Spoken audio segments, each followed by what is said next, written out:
Welcome back to the channel. So how exactly do you solve a problem like Vinicius and Mbappé? It's simple. It's the answer that we're all trying to skirt around, and it's a little bit too brutal to say out loud for a lot of people, but I'm going to say it. You've got to sell one of them. And I think that the most likely candidate is going to be Vinicius Jr. What I saw from those two players against Paris Saint-Germain was embarrassing. Mbappé did not perform anywhere near the levels that he's supposed to, and you contrast his performance with Ousmane Dembélé on the other side, and it's night and day. Ousmane Dembélé, the player who was waiting to sprint at Courtois at every given opportunity. These are Courtois' words after the game, by the way. And it was evident during the game, and they played to it. This is what Paris do. They seek to put you under pressure straight away.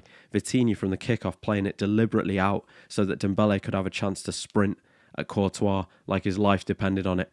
You want to see an ounce of that passion and commitment from Mbappé, but it's not happening. And I know that he is probably one of the most lethal marksmen on the planet, but he's going to need a supporting cast, and that means that we need to get rid of one key man, and I think it's Vinicius Jr., because what I saw from him was a disgrace. The guy was hooked early on in the game. He was completely ineffective again. This tournament has been one to forget for Vinicius Jr., but we're saying the same thing about the season just gone, because he did not set the world alight.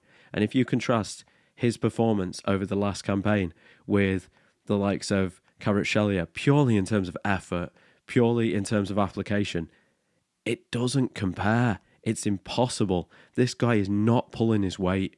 And if you want to rebuild this team, then there's a lot of work that needs to be done. But first and foremost, raise your cash by selling Vinicius Jr. I know that he was so close to winning the Ballon d'Or just a couple of seasons ago, but it's his attitude. It's the sheer petulance that he does not seem to be able to remove from his game. It's the fact that he's not giving 100% in these games. On top of that, I question his ability. I know he's got the ability to go round a player and humiliate some opponents with his dribbling. Okay, fine. Where is the end product? Because we haven't seen it. A player like Vinicius Jr. starting on the left-hand side for Real Madrid, you have to be able to offer more than he is currently offering.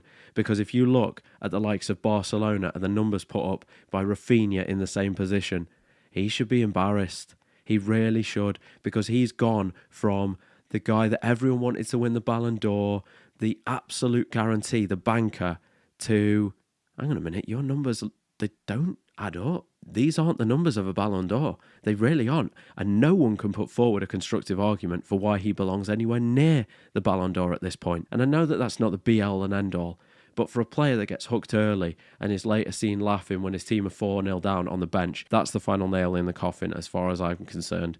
Because this attitude is something that I don't want to see at Real Madrid. When you're watching those games and he's missing these chances and he's doing these awful shots at goal and he's rolling around, acting like he's the victim every single week. Now, I know that sometimes he's had some awful, horrific experiences with some sets of fans. You know what I'm talking about here.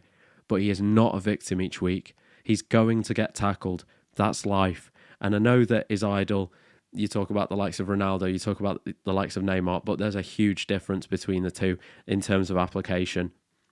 Neymar had all of the God-given talent in the world, but he didn't have the application and he wasn't willing to put the hard work in. And as a consequence, he got injured all the time.